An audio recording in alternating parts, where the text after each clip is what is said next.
We're excited to do our first episode of Katherine and I's new podcast series with A16Z, where we run through the stories of the internet. Eddie, thank you for being our first guest. I thought an appropriate topic to sort of begin as we have you from the crypto team. I'm trying to do more of these mashup episodes with people from different teams. Is one thing we see a little bit, Katherine, is some people say, "Oh, how is A16Z coherent in that they really are leaning into the American Dynamism brand with our Deco and all of our investments, but also on the other side, I see all these consumer investments. How does that make any sense?" More seriously, how should one think about sort of the variety of what we do and how it is coherent and cohesive to do something as serious as American Dynamism, but to also do consumer internet, for example?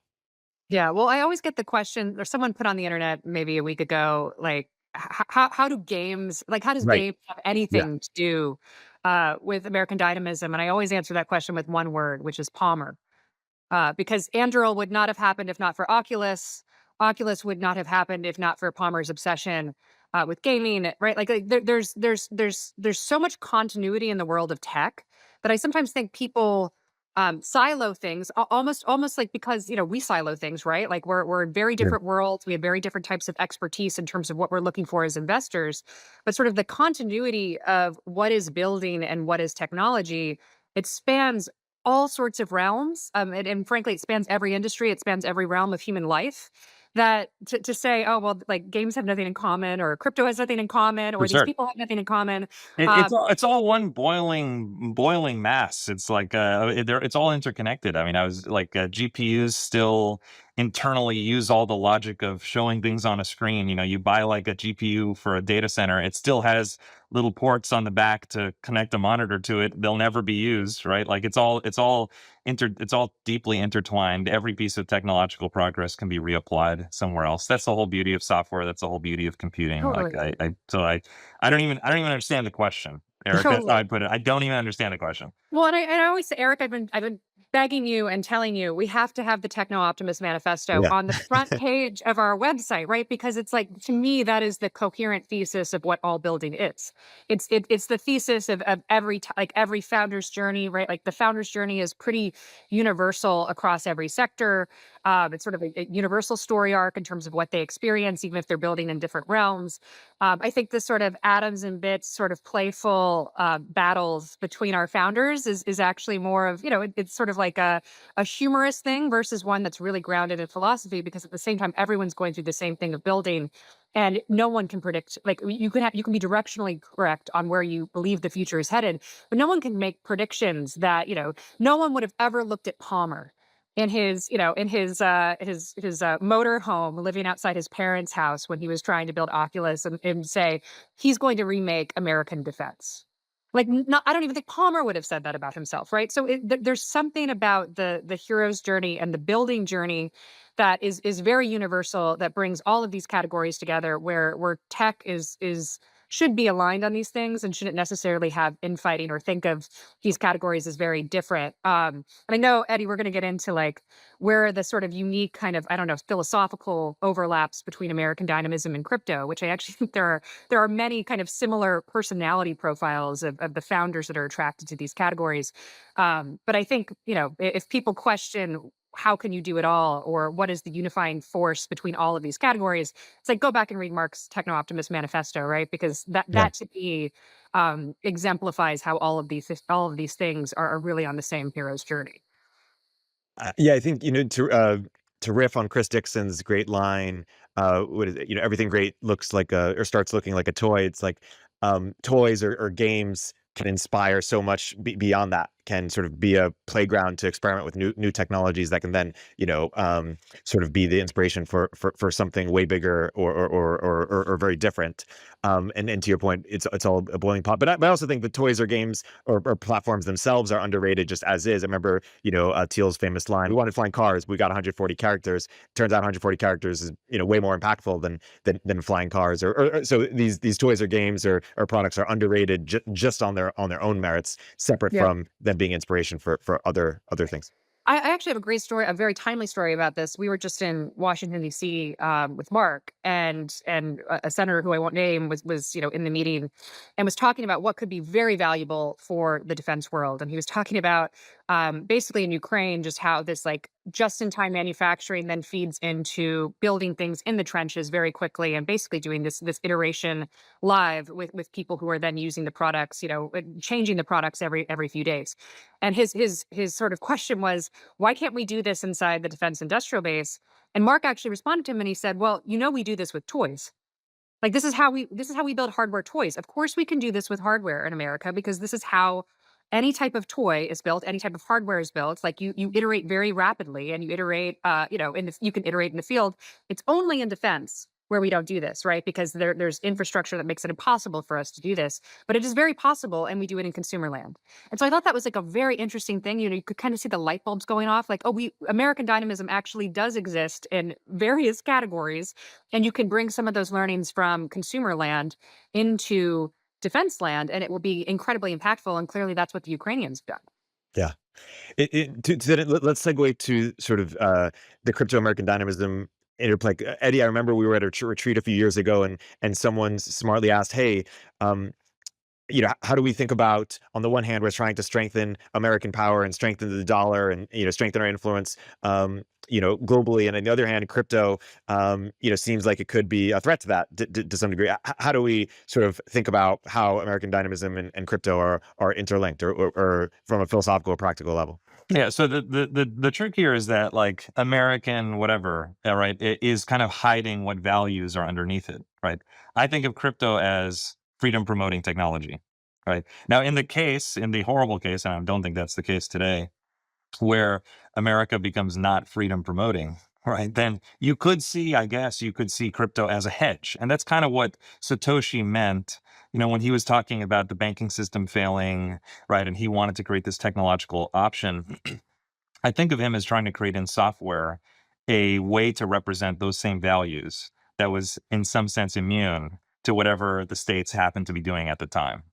Uh, so I don't think that they're necessarily replacements. I think that they're complements, right? They're trying to get at the same underlying value system, the same concepts about freedom to move capital, property rights for individuals, the ability of capital to flow freely, payments to flow freely, for people to be able to own things. Just two different mechanisms for uh, putting them in place. And I don't think that they're replacements by any means. Like there will be states for the foreseeable future. There will be the internet for the foreseeable future.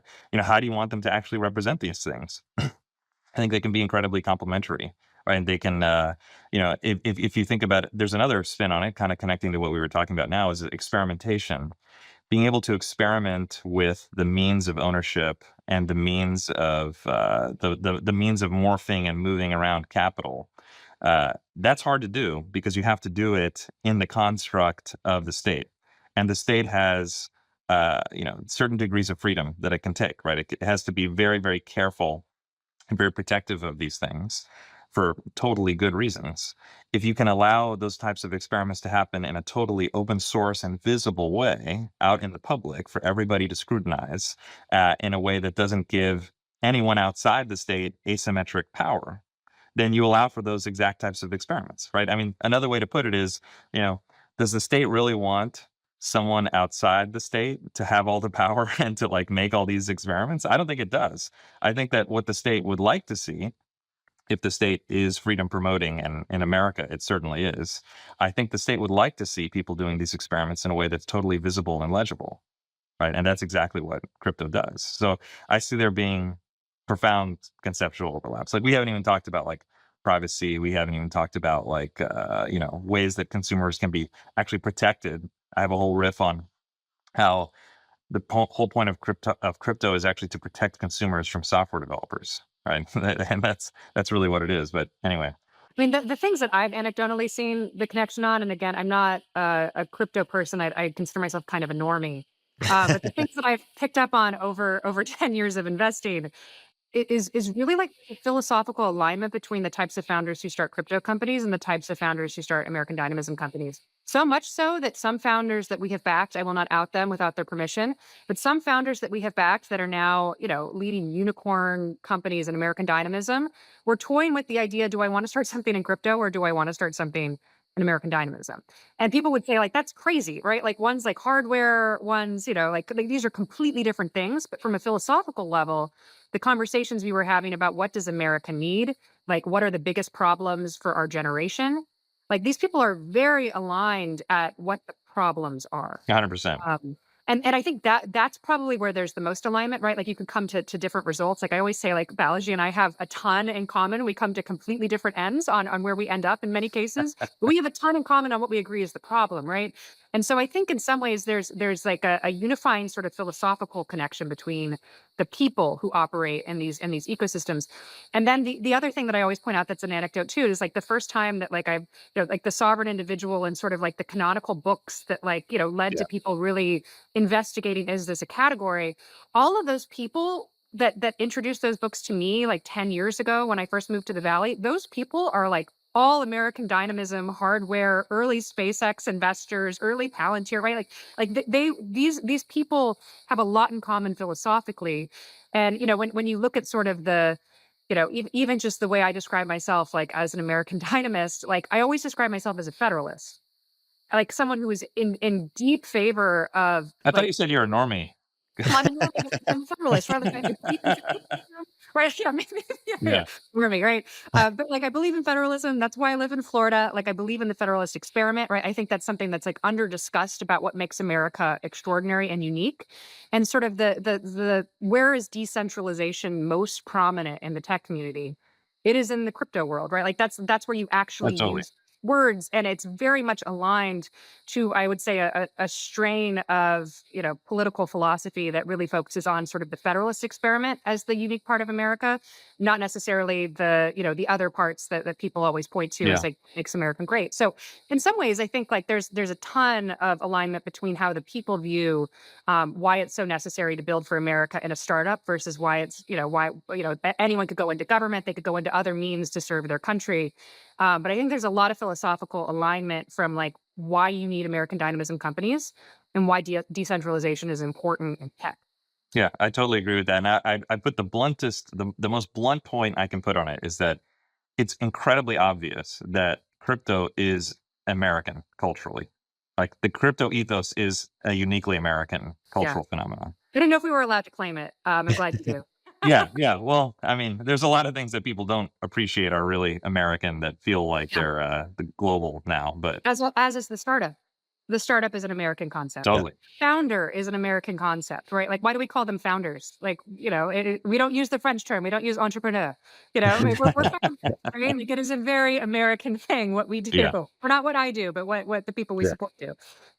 It is interesting how, or ironic that China had got sort of an early lead on some of this open source AI stuff. And going back to, Catherine's mention of some of the meetings in DC, one of the things, senators were asking Marc is just about the US-China sort of AI race and what we should do. And Marc has this phrase, which is, are we going to win by being more like them or more like us? More like our values and leaning into what made us so great. And I found that a really compelling phrasing, and it is just interesting as we're at a time where sort of AI policy is going to be litigated and then set as in terms of how we compete. Maybe let's use that as a segue into the stories of the day. There's been a lot of or stories of the week. There's been a lot in healthcare this week. We had Dr. Bhattacharya on the day of the autism announcement. We were joking that the administration has previously been so friendly to Silicon Valley startups, but now with this work in reducing autism, it seems like a grave threat. No, on a serious, Katherine, what struck you about some of the health related news of the week?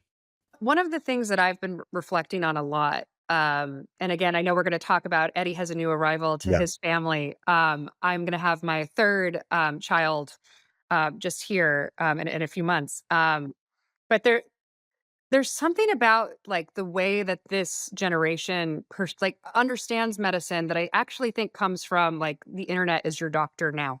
right? Like, and maybe 10 years ago, there was a lot of fear around that.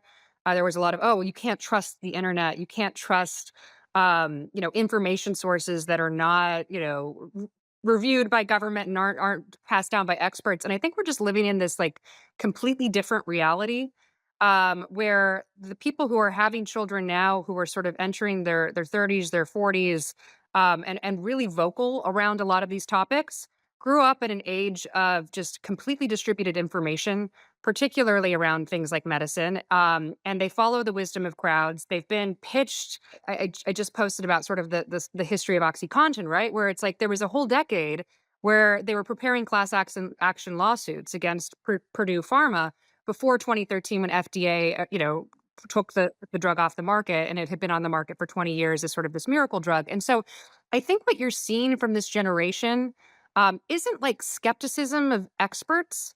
It's like it's not how it's portrayed. Like, the New York Times had this big expose maybe a week ago, where they were like, you can't trust these sort of internet quacks, right? And it's like Gwyneth Paltrow's been selling us weird stuff for like 15 years, and like it's like Yeah.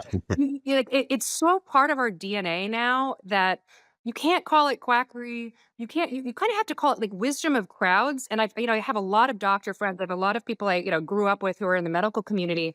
And the way that these doctors practice medicine now is they realize that you're not just practicing it in the doctor's office.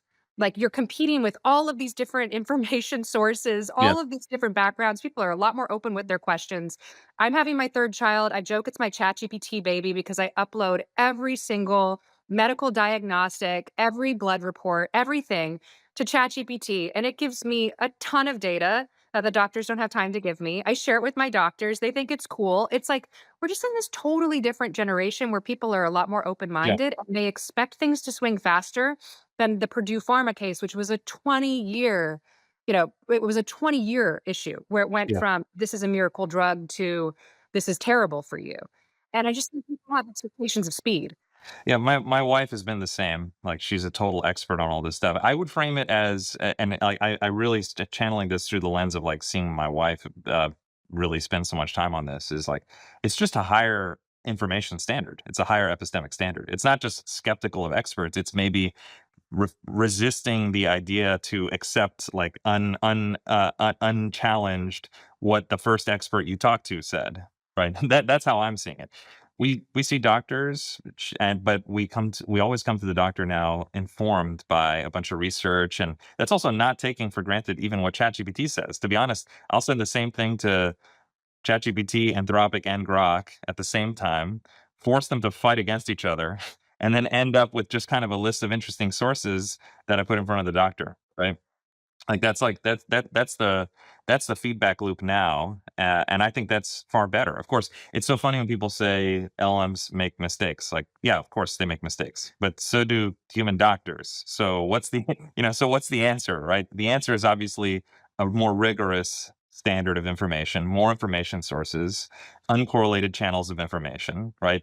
How do you do that? How do you do more information processing? Well, computers and the internet, right? And AI models. It's actually not that complicated a way to see the world. It Totally. shouldn't be so miraculous to see it this way, like, yet it is, right? Totally. Well, and it's so funny. I was having this exact conversation with my phlebotomist at LabCorp. Like, I'm like, how often do you see people come in and talk to you about like what they've uploaded to ChatGPT? He's like, all the time.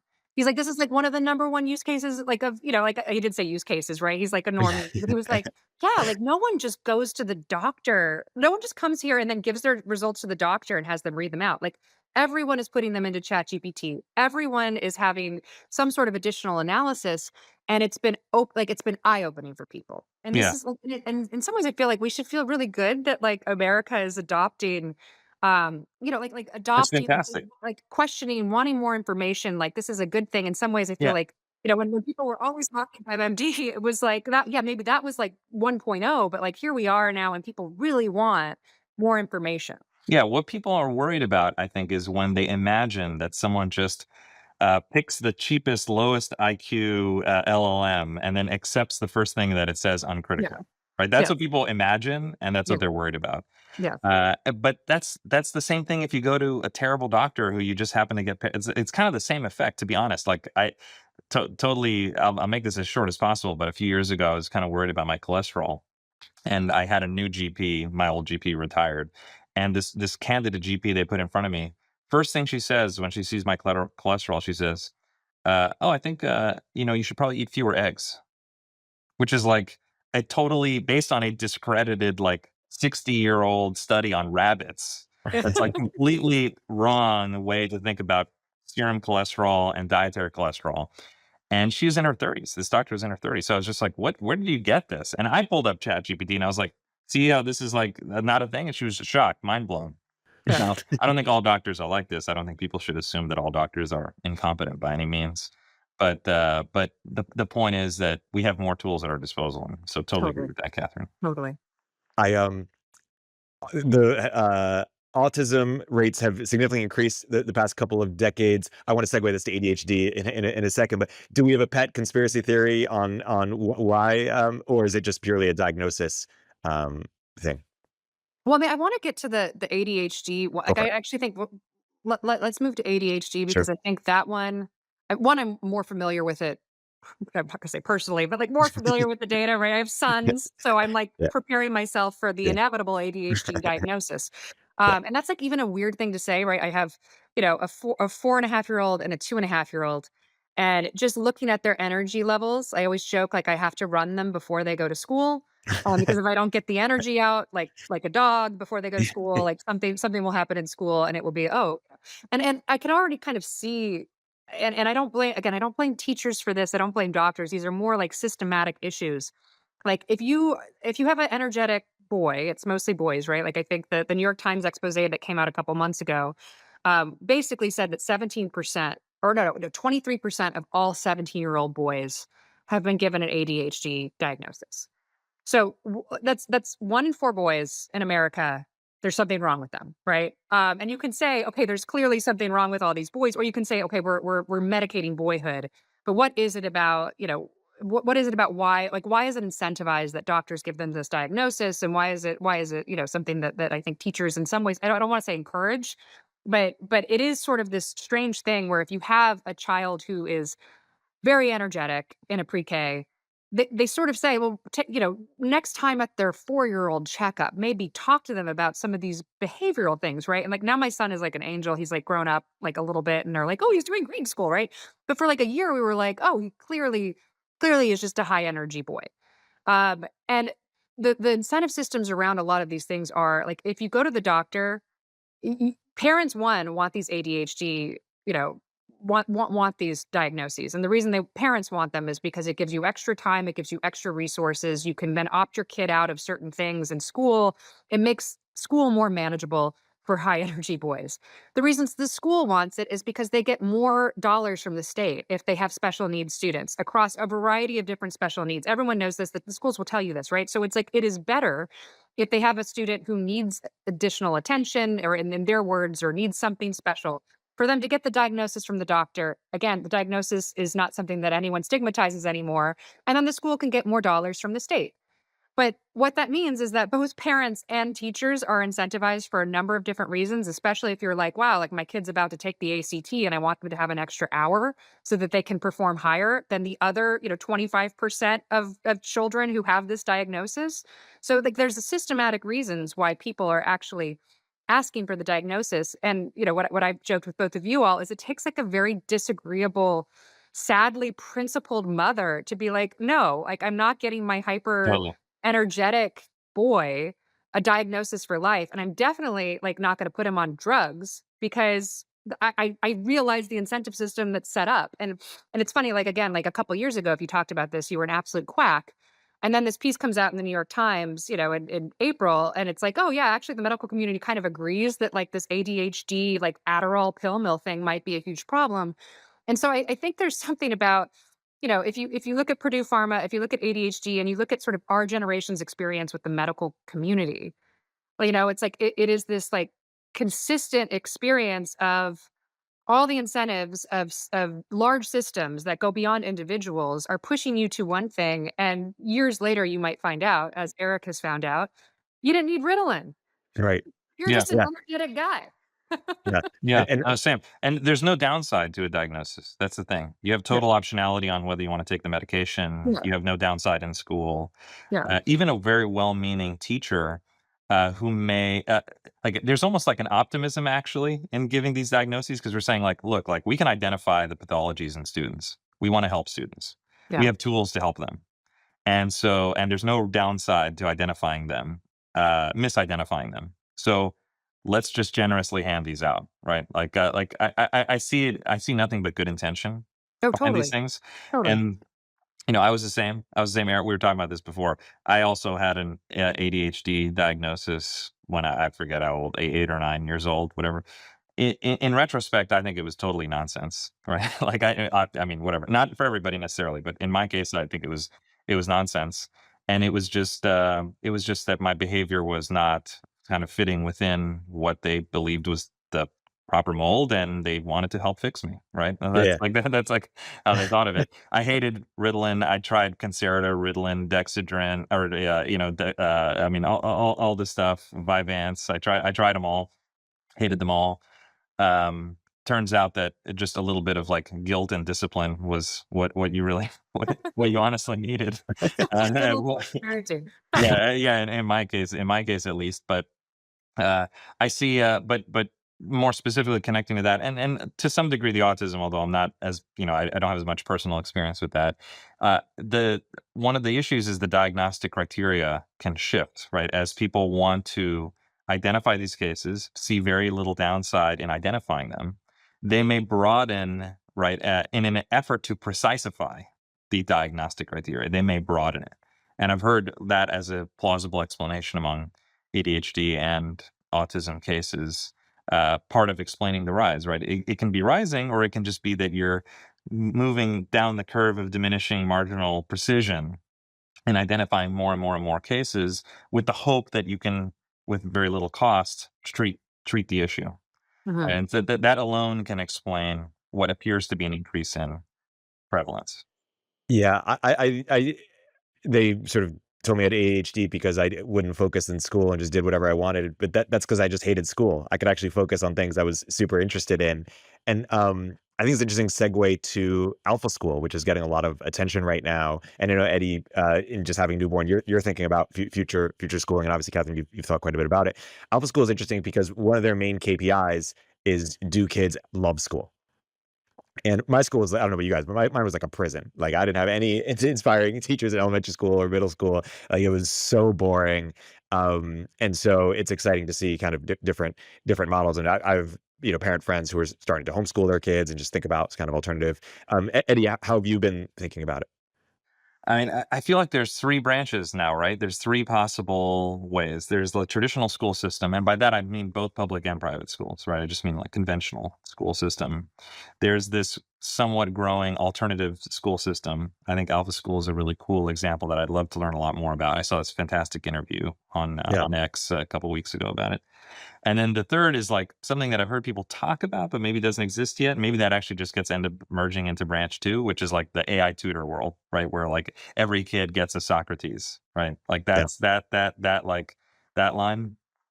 I think they're all so interesting. But what has really leapt out to me about like the Alpha School and even the Socrates option is, it turns out there's, with all this great development in software, we can put an infinite treadmill in front of kids about things that they can learn, right?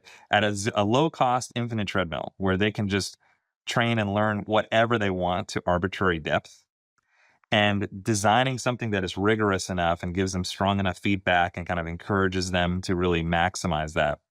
That seems like the educational challenge of the 21st century to me. You couldn't do that before, right? You couldn't do that 30 years ago when you had to put them in a space with like specific teachers who have specific strengths and have to get specific, expensive books and stuff.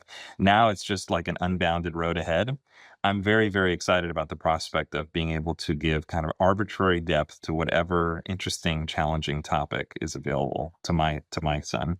And what's interesting about our children versus how we grew up is that arbitrary depth couldn't be nurtured when we were kids around random things, right? Like you would have to go to the public library and see if there's a book on septic tank installation, which my son was into about 6 months ago, like deeply into septic tanks.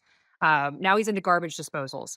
There is no book in the public library that has that on garbage disposals and how they work. Absolutely not. Of course But not. there are hundreds of YouTube videos, right? Like on how to install your own garbage disposal, how does it work, like diagrams, like all the things that he's interested in as a kid who's obsessed with garbage disposals. That's so cool. So in some ways, it's like our kids' play comes before they go to school, and their play is so hyper specialized, and their entertainment is so hyper specialized. And if you're like a very hands-on parent, and your kid's like, I want to learn about septic tanks. Like you help them learn about that in a way that like parents before, like unless you knew a lot about septic tanks or had a friend in that business, how are you going to educate your kid on how Totally. that works? So I And think there's some two. people may react to say like, what's the point of your kid learning about septic tanks, right? Or like garbage disposals, Yeah. right? And the thing is, it's so obvious to me that if you really learn a lot about how a garbage disposal works, like you really like get into the we like you see a one cut in half and a diagram, and you see the pipes, and you kind of learn about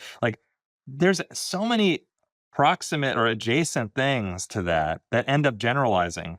Yeah. I promise you that a kid who becomes an expert in it, just how a garbage disposal works, a little kid, Yeah. they're so primed to learn about like other mechanical systems, other hydraulic systems, like the manufacture of like bespoke appliances. Like there's so many cool things next to that. I just think of when I was a kid and I was learning those types of things as much as I could, and which is not nearly as much as you could now. And you end up just reapplying that knowledge. Like the compounding nature of knowledge is maybe its most interesting part. If you can really allow a kid to lean as deep as possible into that thing, just go as deep as you conceivably can. I think the benefits are unbelievable. So I'm excited to find how to do that for my kid. I don't know yet. I'm really excited about Alpha School and weird stuff like that. I do wonder though, like maybe to put the other spin on it, how much of that is a selection effect, right? Like the incredible results of Alpha School, I actually believe them completely. Like I totally believe these positive results. I just wonder to what extent those results are crazy ass parents who did a ton of work and have like infinite resources at their disposal to jam them into this obscure school. Like these are obviously not normal families that are doing it, right? So I want to ensure. I mean, I'll exploit every tool at my disposal, Yeah. obviously for my kid, but I'm also think about like, what are the kinds of things that we can learn and apply to all kids. Totally, Yeah. totally. And the other thing that's really interesting is like, I am not, I'm very sympathetic to the homeschooling movement. I'm not a homeschooler for obvious reasons. But you can like do a lot of the homeschool stuff on the weekend. And one of the things that I've become much more sympathetic to now that I have, kids who are exhibiting their own passions and sort of own personalities, it's like there is probably something good about being a slightly weird kid in a school. Like I remember that experience of being like kind of bored or slightly weird and being in a normal school around normal people. And that was like a very good thing. Like I look back on it, I'm like, that was probably very good for me.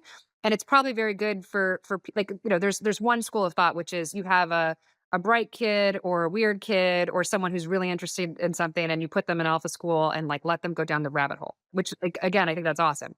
But then there's the other thing, like boredom's actually good. Like a lot of our life is Yeah. pretty boring.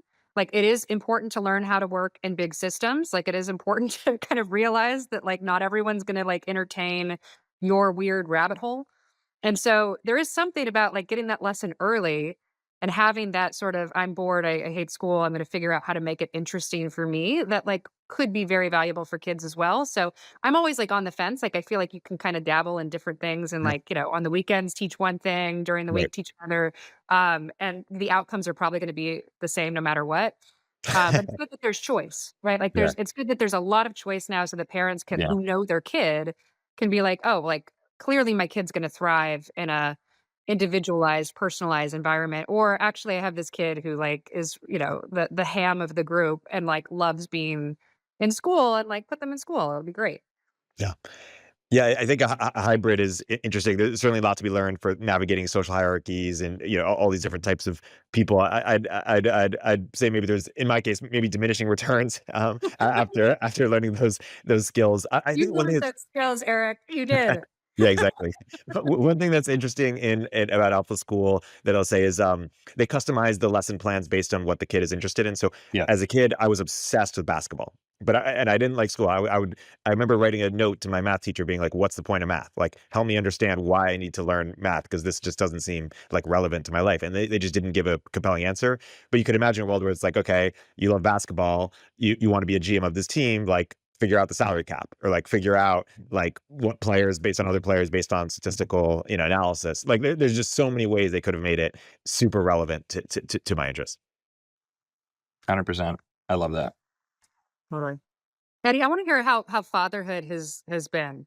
I always feel like the first few months of becoming a new mom or dad, you have like all these like weird insights that are partially driven by sleep deprivation and then partially driven by just this new important experience that happened in your life. So I'd love to hear the high level takeaways as they're fresh. Yeah, that's a great question. So much has crossed my mind. It is crazy. I mean, I would say the thing that has struck me I'm only a month in, right? So like, am I a father? I don't even know if I'm a father, right? Like I like this little guy who's around, but like, am I a dad? Like I'm Hasn't no hit you different, yet. right? So I'll say that, but I am struck by how obvious it is, how totally helpless they are, right? They are like functionally blind, deaf, like they're like a little ball of like nothing, right? It's ridiculous. It really struck. This is such a dorky thing to have observed, so I almost regret. But it's so obvious how human intelligence is the reason why they are allowed to be so pathetic when they're born, right? Because we're so capable of extremely specialized caregiving Yeah. that they would never have survived without it. So like their helplessness is kind of the mirror of our capability. And Yeah. we should like take that, we should like really lean into that. Like that is what human beings are to some degree specialized for. Hmm. I feel that so intensely. I also feel like incredible uh, empathy for people who don't have maternity or paternity leave or don't have resources to put it. Because my God, if I had to like, I took a couple weeks off, and my wife is on maternity leave still, and it's great. Without that, it would be incredibly difficult, and Yeah. it makes it very obvious to me why in some sense like fertility is declining because the opportunity cost of this suffering is massive. Right, it's a massive cost. Now it's totally worth it. I know the hackneyed thing you hear from parents like all the time, like it's horrible. Also, it's great. Do it. You know, like that's like the thing you always hear. Right? I heard the same thing. I'm going to repeat exactly that same thing. Uh, but uh, but it highlights for me that the more opportunity you have and the more things that you could be doing, which is just obviously the case in light of progress, like general technological progress, the more you're kind of giving up when you do it. And I think people find that choice in advance very daunting and very scary. Now, I would encourage them to take the leap, but I understand why it's daunting when you hear all these stories. Totally. That's very fresh in my mind. Totally. Totally. And that's one of the I always point to like the the rise of cheap airfare, and sort of international travel also becoming sort of like a widespread middle class phenomena, right? Like it's not like you have to be, like when we were growing up, if you knew someone who went to Europe, you were like, seriously, like how did you do that, right? Like it was a very a luxurious elite thing to do, and I think when you look at sort of the sort of that is like a if you're fortunate enough to go to university, like you can travel abroad anywhere, right? Like universities, like make that a possibility where it's like life has become so much more interesting, as you said, opportunity costs across a wide degree of sets, where you are having to think through, okay, like you might have the most interesting life. You might get to go to brunch, right? I don't get to go to brunch anymore. But you might get to go to brunch, and like that might be an enjoyable thing you do every Saturday. So like that is definitely, I think, a huge part of it. The other thing that I'll point out, like my experience of I'm fortunate enough to have my mother live with us, and she has been a godsend in holding these babies as they cry, for those of us who are working and that sort of thing. And it's like there used to be sort of a familial unit that took care. I mean, like Oh it's yeah. it's only been like the last, like the That nuclear that family. is so apparent to me. That is so Yes. apparent to me. Yes. Yeah. And especially if you don't have it, you're like, how do two people do this? It's like, well, it used to be a tribe, and then like only until the nuclear family post-war did we really move to suburbs and separate sort of multi-generational family units from each other, where then you have, one mother doing this all alone, which of course was the big complaint, was loneliness in the 50s and 60s of these housewives, right? Like, even though they didn't work, it was just this extreme loneliness that had never really existed because you were constantly surrounded by siblings, Yeah. family, multi-generations, and that sort of thing. So there is something about that aspect too, where if you're in a city, it's almost impossible to have that experience of having a multi-generational family. There are so many trivial questions that come to mind, right, when you have a baby, right? Like, especially the first one.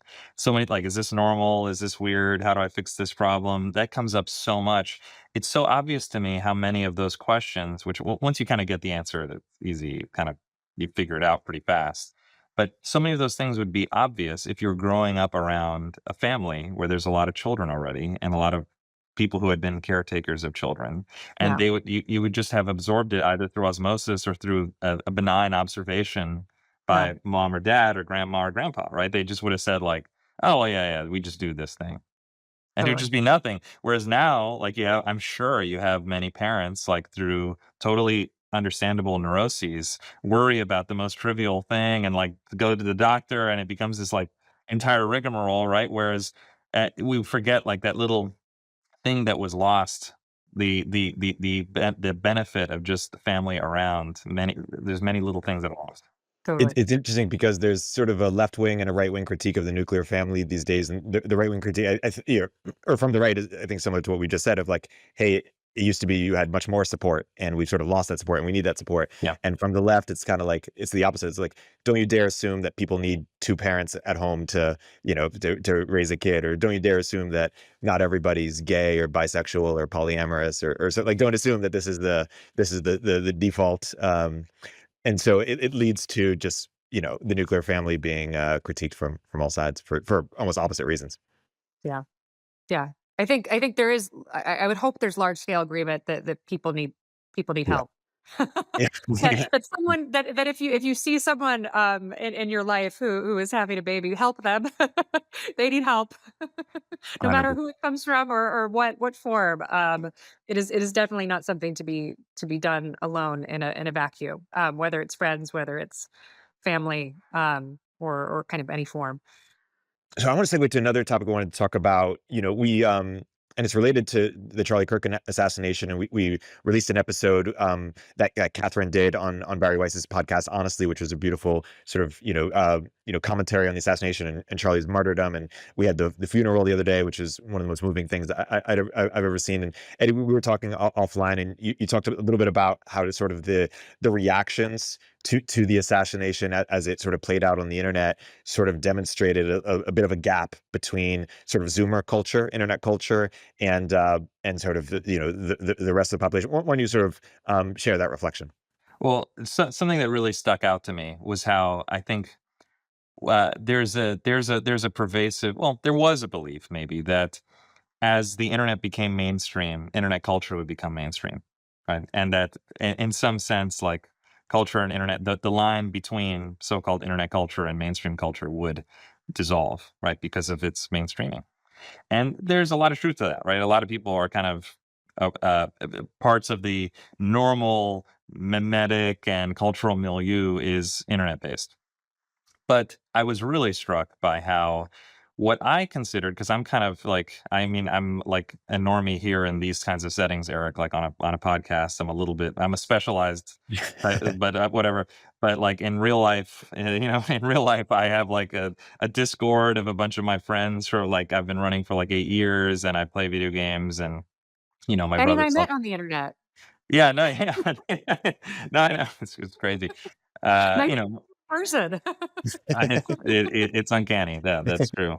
But there's like this whole universe that I've been in, and like most of my friends are in, right? And like even like crypto culture, like part of why my crypto network in the Bay Area started like very online and whatever. But um, I was struck by how when they shared a lot of the memes and references that this shooter was engaging in, and sort of the kind of culture he was in. It was a culture I'm very familiar with, right? Just like Discord, gamer, online Zoomer culture. Like, there's many concentric circles. I'm not so much in furry culture, but like it's adjacent to cultures that I'm in. So all the even like the Helldivers 500 kg bomb, like arrow sequence is like something my friends and I know, right? Like, uh, it was obvious to me. And when I saw a lot of people on my Facebook, like people, I hardly check my Facebook, my big blue Facebook. I saw so many people speculating about the meaning of these things, right? And they were so off. They were just unbelievably off. It was like they were scrutinizing like an alien culture. And it really struck me that although there have been elements of internet culture that have mainstreamed, we have managed to create isolated pockets that will just permanently remain separated. And it's like, let me try to put a really fine point on this one thing is because the internet is so open by default, anyone can make an account anywhere. I think there's this assumption that it's all accessible, right? And therefore should permeate, right? But we have managed to create new gradients, new selection methods to create isolated little corners of the internet. Like gamer culture, you can't learn those things unless you play games, right? Like you have to play a bunch of video games and know a bunch of people play video games to be a part of that. We've still, despite things being more connected than ever, there are still these distant branches and rabbit holes. And it just got me really thinking about like the diversity of online culture and what leads to the proliferation of many diverse online cultures and their mutual unintelligibility. I, That's I love that you brought this up, Eddie, because I had a conversation with my best friend, Normie, throwing that out. I am a creature of the internet, clearly, but I was having a conversation with her at one point last week, and I explicitly remember saying to her, "Your Insta is not my ex."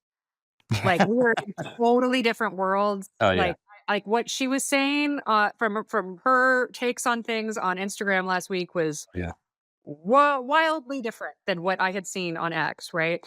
And I think there's something about I actually think X is sort of a unifying platform from all of the different pockets that you talked about because if you're a power user of X, a lot of the early data that was coming out on anything. I mean, not just Charlie Kirk's assassination, but on anything. Things get to X early. People really do the investigative work early. yeah, Last week I was saying, it probably like I don't know if the FBI or if intelligence agencies actually have people. I mean, there's that whole meme of like the show that was just taken off the air because maybe for a variety of reasons, but that whole meme of like people looking at the internet and saying like, is what's going on here? What are these kids talking about? Right. But like, there is probably some truth to the fact that it's so siloed from what like just real world law enforcement or real world government officials, like the worlds they live in, that the information gets to them late. There's an information yeah, lapse. Like you really want to know what's going on anything,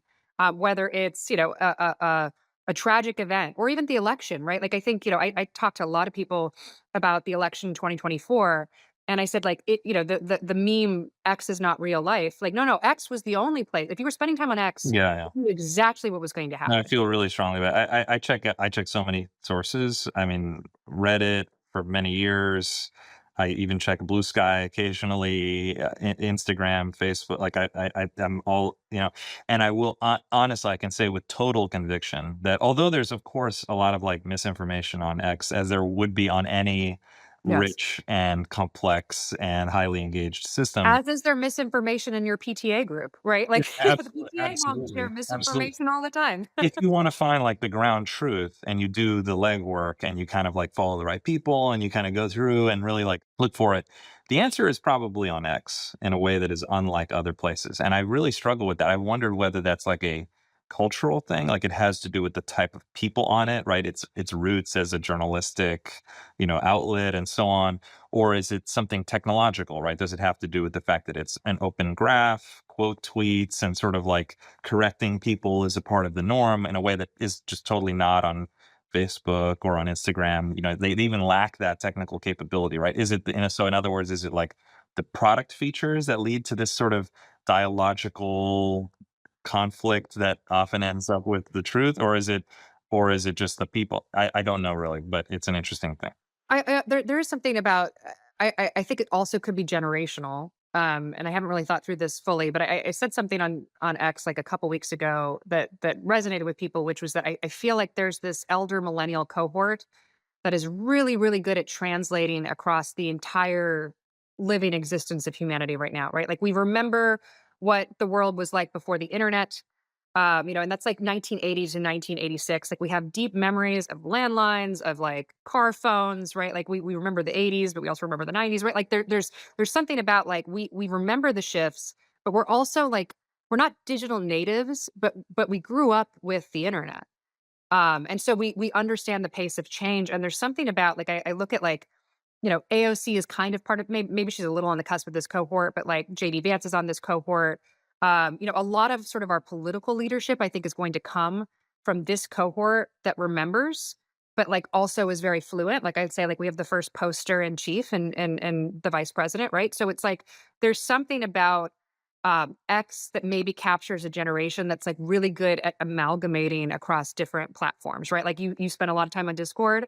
Like, there are a lot of people who also spend time on Facebook and Insta who are on X, right? So they're able to like, so there's something about it being like a truly not like just the global town square, but like it's a translation layer. And then Yeah. the other thing that I often tell people because they're like people will say horrible things back to you after you post. Does it bother you? And I'm like, no, it's actually great because it gives you a theory of mind for people you otherwise would not have a theory of mind for. And I think there's something about sort of the pseudo anonymous accounts on X that Yeah. actually do a really good job of giving you a full picture I of agree so strongly with that. I agree so strongly. In fact, that exactly has been my big argument for why it matters that you're engaging with real people on certain networks, not on all networks. Like on TikTok, for example, I don't think it matters whether the content was specific, if it's just for entertainment, was specifically produced totally by a machine. Like it could be literally produced by TikTok itself through a data center, yeah, and like it wouldn't matter because it's for entertainment alone. But because of the dialogical components of X, how you're really trying to develop like a sense of what people think, and you're getting pushback, and the add-ons are fighting you. It's actually kind of important that they're people, in a way that doesn't, that, it's not exactly like a poll. No one would pretend that your comment section is a scientific poll, right? But you're getting you're completing, you're filling out your theory of how others may view or interpret such a thing, and it matters that they're people. Different totally, social networks, I think it will matter whether they're largely human or not. totally. But anyway, yeah, totally agree with that. And this is my argument too, why more people should post. Because it becomes a personal thing if it's like your idea and then anons are engaging with you, right? Like it's like it becomes it like resonates more where you're like, oh, I hadn't really thought about how that would be insulting to this group, or I hadn't really thought about how, half the country would perceive this thing that I thought was innocuous. So like there is something there too, where it's like you learn a ton, you get the feedback loop if you're posting. Whereas if you're just looking at other people's, which is also fun, you're lurking, but it doesn't resonate the same way with your kind of core and kind of allow it to Yeah. evolve. Say. Every tweet is a focus group on some idea in a way. Yep. And just another, I remember this funny anecdote where Jan LeCun got so frustrated at X that he started posting on LinkedIn. He would respond to people on LinkedIn, and someone quote tweeted him and was like, "Come to X and fight me like a man, you coward." Because this is where the actual arena is. This is the arena. Yeah. Yeah. And one thing that's interesting is more broadly is, the internet has become, even just since COVID, more fragmented and more sort of intellectually diverse. Like, I remember, Mike Solana was complaining, or was sort of, observing sort of activism on Instagram around BLM. And he's like, Instagram is the butt app. Why are you bringing in Twitter, the word app? Like, if you want to have ideas, go here. What is the point of Instagram? But just around BLM, around Ukraine, remember, sort of when Marc had the current thing discourse, there was a lot of sort of legible unification. Like dissent was on the group chat, dissent was private, and it didn't seem to be this like public place for dissent in the same way that things like October 7th, things like the Charlie Kirk assassination, these are current things, but in a much more diverse, like the response to it is not unified across the board. And I wonder, is that a response to just social media fragmenting in a different way? Whereas like Blue Sky is seen as way more, legitimate than Gab ever was, or sort of, Parler or something. Or if it's just these issues are, something, the vibe shift is, I don't know, to Eddie's question, if it's technological or if it's actual Yeah. shift. Well, Yeah. I don't think, I mean, although I mean, I don't think what makes blue sky is technological, really. Like, I think I think that has a lot to do with, like, it's interesting. I always thought that like the AT protocol, the underlying like protocol, was interesting. It was interesting. The effort was to be a more decentralized, open, sort of censorship resistant network. I think what makes blue sky today has to do with the people who sort of seeded it in its early days, right? And then later, the people who kind of exodus to it Yeah. in reaction to like different things on X and so on. And it's interesting how important that is, right? The seeding culture ends up Yeah. leading to the downstream culture. It's sort of it's a yeah. One just quick comment. One old Curtis Yarvin idea is he would say, hey, Jeff Bezos can take over the Washington Post. Washington Post is not going to change. You could take over the New York Times. It's not going to change. You could take over X. It's not going to change. And I think the last few years have disproved him in a number of ways, that idea in a number of ways. But Elon taking over X actually did change the whole sort of makeup It of did. of the platform. And so it just requires an owner who's willing to willing to do what it takes. Yeah. Yeah. You could No, also make the argument, as a former postie, that Jeff Bezos taking over the Washington Post and infusing it with limitless capital actually did change the Washington Post. Sure. Like, it changed it in the opposite direction of where people would have thought, right? But it's like, if, Yeah. if you have a struggling, like, part of the reason I left the Washington Post was because it was about to go into bankruptcy. And if you have a business that's actually, forced to rethink its views based on competitive dynamics and where the market wants it to go, if one of the richest people in the world buys it, and infuses it with cash and doesn't have a strong opinion of where it's going, like, you could make the argument that part of the reason why the Washington Post, why it took so long for it to sort of, I would argue, it's now normalizing, right? Like, normalizing to where its readership was yeah. when I was there, which is still left of center, but not nearly what it was. And Yeah. democracy dies in darkest Yeah. land. There's an argument that the actual, like, infusion of cash was actually the thing that radicalized, that I think most people don't talk about when they talk about sort of these media properties and sort of Yeah. the growth of them. Yeah, this is kind of an incomplete thought and related to what Catherine's saying, but is that every network, when it's developed, has sort of selection pressures for the participants in those networks, right? Like, if it's a highly politically polarized group, then to get a lot of engagement, you need to kind of play to that gradient, right? Because there's those type of people around it. Certainly, unlimited money that comes with a few strings attached allows things to develop one way. On the other hand, as Elon did, scrapping 80% of the staff and ripping out a lot of the prior uh, discourse guiding apparatus, which he allegedly did, that certainly changes things. But perhaps even more importantly, in Elon's case, there was this shift where certain people felt more comfortable returning, certain people wanted to exit, and so then the makeup of the graph changing led to different types of behavior because you're catering to a slightly evolving audience, right? The ways that the graphs evolve is maybe very complex. So I don't think that it's simply that like they can't be changed or are trivial to change. I think it's kind of the type of influence is important in determining how they can change. Totally. Yeah. Can I go back to something you said about the group chat? Please. Like, I've slightly mourned the death of the group chat, Yeah. as a person who looks back fondly on those years and the friends we made. I mean, sort of like, in some ways, it's probably how Yeah. some people view summer camp, Yeah. was the group chat era. It is definitely a good thing that the group chats are no longer siloed, are no longer necessary. Like, I do think a lot of the real interesting conversations have moved to X, and that is a good thing. But there's also something about, I don't know, there was something special about that moment that I think all of us will always miss. There's peacetime social networks and wartime social networks. Yes. Yes. Yeah. Yes. Unclear which time we're in right now, but Yeah. I was gonna say I'm not sure. One other comment I want to make is, you were talking about the Washington Post finally normalizing. It's been interesting how sort of the media class, the political class has become so much more extreme than the class it purports to than the people it purports to represent. And I think that's another sort of, it's going back to Eddie's point about the opportunity cost as it relates to parenting. There's also the opportunity cost as it relates to the opportunity cost of going into media or going into politics has just become so much higher that in order for people to want to do that, they have to be irrational. Like, they have to have some irrationality. Yeah.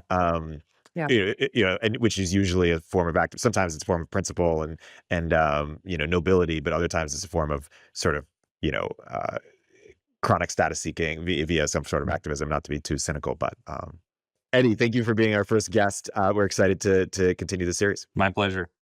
Thanks so much, Eddie.